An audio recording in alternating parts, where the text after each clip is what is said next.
Namaste, dear children. I hope all are doing good. In our country, we can see many different people and they are following different cultures. When we celebrate any festivals or we attend our family marriage functions, that time, what thoughts comes to our mind? Yes, we want to look good, as well as we have to meet our relatives and friends. Children, if we want to look good, what shall we wear? We wear nice and comfortable clothes. Children, today we will learn about story of cloth making. Clothes or clothing are different collective terms used to describe the different types of materials on the body. It is a human characteristic to protect our bodies from cold, rain, and other climate change or weather conditions. Early humans who lived 2 million years ago used to cover and protect their bodies by wrapping tree leaves, woven grass or tree barks, bones, skull, and the skin of dead animals, etc. Clothes really were not a fashion all the time. In fact, there was a time when humans were having no clothes at all. We don't know exactly when human beings started wearing clothes. But once they invented clothing, there was no looking back. People say clothing goes back almost 500,000 years. Early humans originated from Africa. There the weather was mostly pleasant and you could actually survive with no clothes on. But we the human beings have always been adventurous bunch. And what we did, we went around the world and in some places there was cold weather. Because of the weather, man invented the clothes. How? Let's look into it. Man know how to prepare hunting materials and they also know how to hunt animals. They start hunting and take out skin from the animals and they start wearing it. And also they know how to make holes on it. Day by day, they start finding different ways and different varieties of cloth. As the time passed, the clothing changed. According to history, clothes changed along with the culture, fashion, and wealth. Clothes are one of the basic needs of man. We use clothes to cover our body. Why animals do not wear clothes? Think.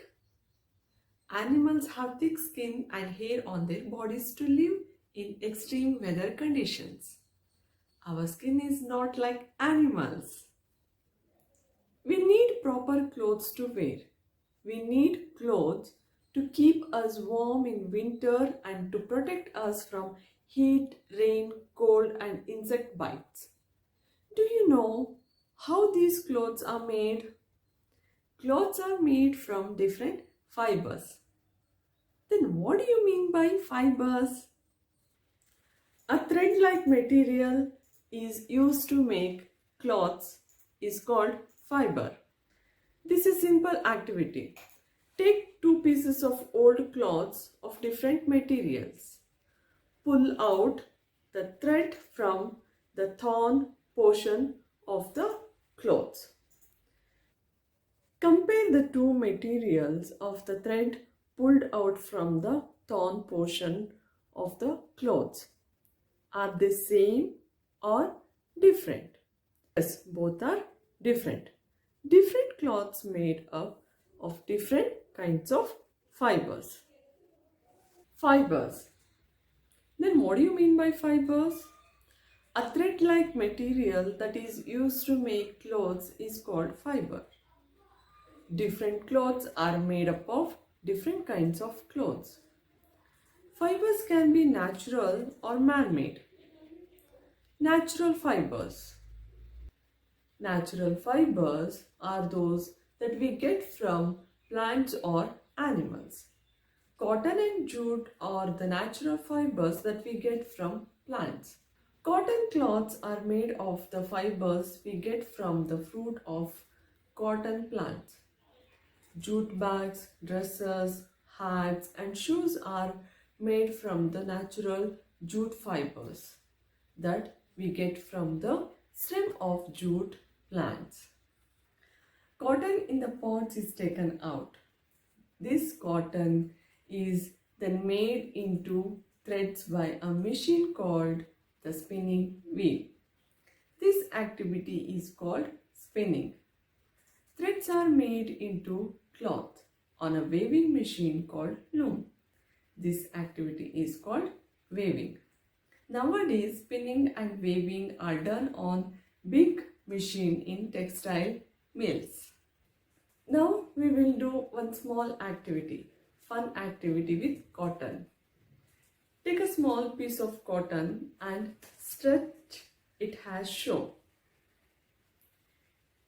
Place it your left palm,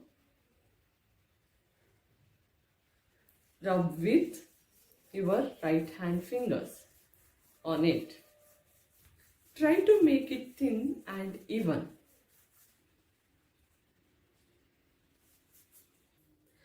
Try to make it thin and even. Now a small thread is ready.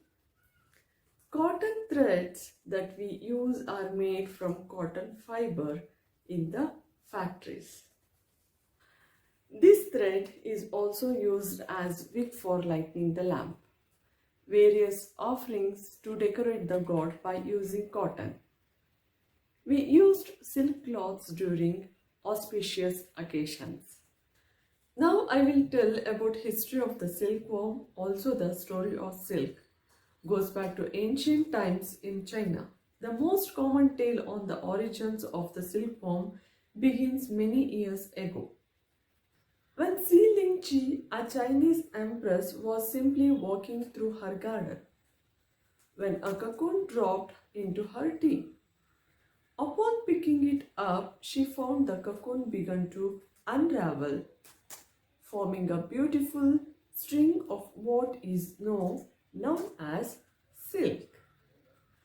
After looking for the origin of this cocoon, she studied the mulberry tree above her and could not help but notice all of the small caterpillars crawling around. She came to the conclusion that the cocoon had come from the small caterpillars. Silk is again a natural fiber. We get silk from silkworms. It is the secretion from the mouth of the worm. It wraps around the body of the worm. These are called cocoons. The cocoons are boiled and threads are rolled. These threads are then woven into silk cloth. We get wool from sheep. The thick hair that grows on the body of the sheep is called wool. This wool is cut with big scissors or machines. It is then cleaned and washed. When it becomes soft, it is spun into woolen threads. These threads are used to sweaters, caps, socks, gloves, and mufflers. Wool is taken from the sheep once a year, just before the weather begins to get warm. This process of taking wool does not harm or hurt the sheep. We should not kill or harm animals to get their skin. We get cotton, wool, and silk from nature. They are called natural fibers. We make fibers in our factories as well. They are called man-made fibers or artificial fibers. Nylon, rayon, and terylene are man-made fibers. Cloths are made from these fibers are more durable and attractive than natural fibers. Today we will do one interesting activity, that is weaving. Weaving is done with threads to make the fabrics that we use in our clothes, furniture, etc. Here we are doing with papers. Let's start our activity. Grab your two pieces of paper, your pencil, scissor and scale. With you base pieces of paper vertical. With your base pieces of paper vertical, fold the top down to the bottom. This should meet the two short ends of the paper together.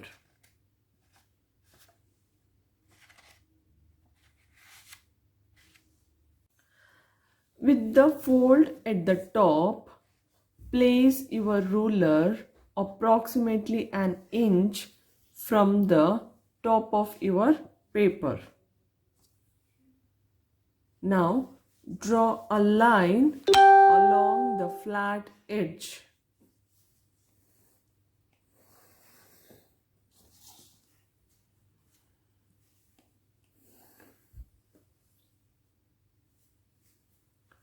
Next, with your paper in the same position, you are going to draw lines approximately 1 inch from the top to the bottom of the folded paper, like this.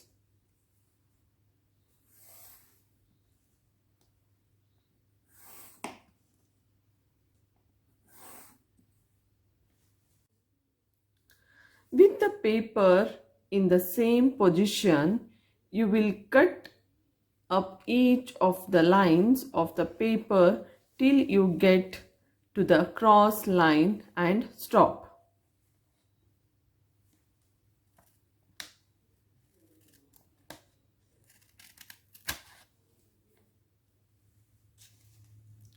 You do not want to cut the base paper all the way through, as this is going to be the paper that holds the weaving.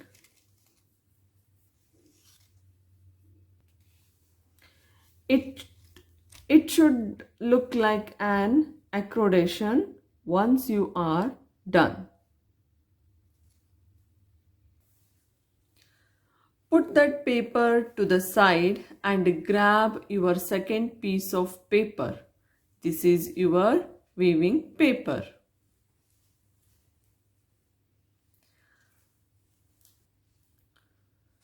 Fold your weaving paper in half, the same way you folded your base paper. Where the short ends of the paper will meet up. Now, with the ruler, you are going to draw lines from top to bottom, just as you did with the base paper. You will be cutting through this paper, so no need for the lines at the top.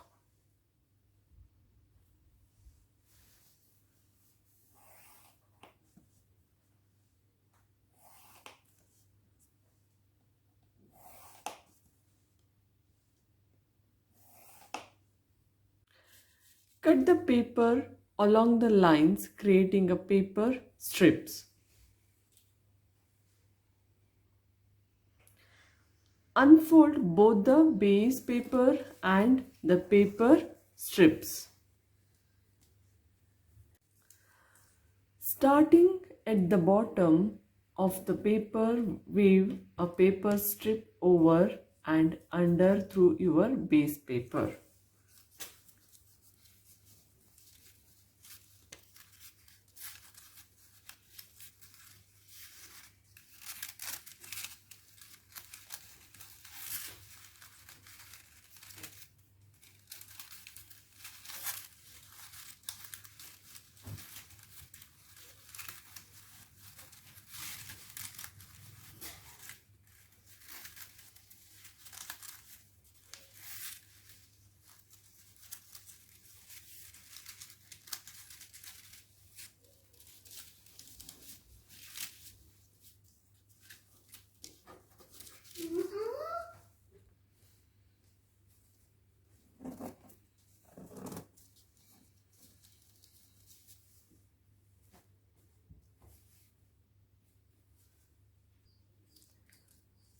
The second strip will then weave the opposite of the first of under and then over.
Once you have your paper complete, you can either cut off the excess paper on the ends or fold them over and tape them.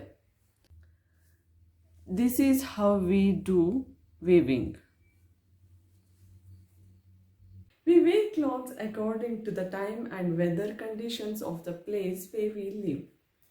This is all about story of cloth making. Dear children, take care. Dhanyawad.